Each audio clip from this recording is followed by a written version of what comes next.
এই যে খরগোশকে খেতে দিচ্ছি খরগোশ। ও আর এনে দে দে দে ওখানে ছেড়ে দে ছেড়ে দে। আর এনে খা।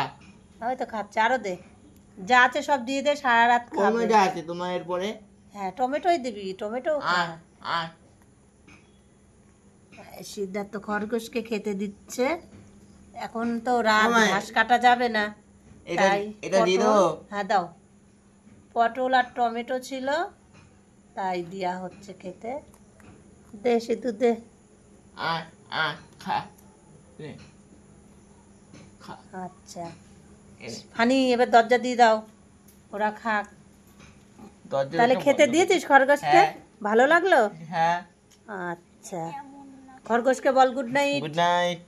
খেয়ে দে, ঘুমিয়ে পড়। ঘুমিয়ে পড়। বাবা দিচ্ছিল কামড়। কি বলছিস? তুমি এখানে থেকে একটু যাও, আমি এক্ষুনি আসছি। আচ্ছা ঠিক আছে।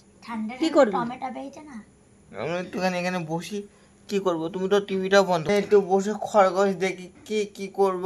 আচ্ছা তাহলে দেখো। আমার খরগোশগুলো বড় হয়েছে না? আমার কাছের থেকে একটা ছবি তোলো না। আর ছবি খরগোশগুলো বড় হয়েছে না মা?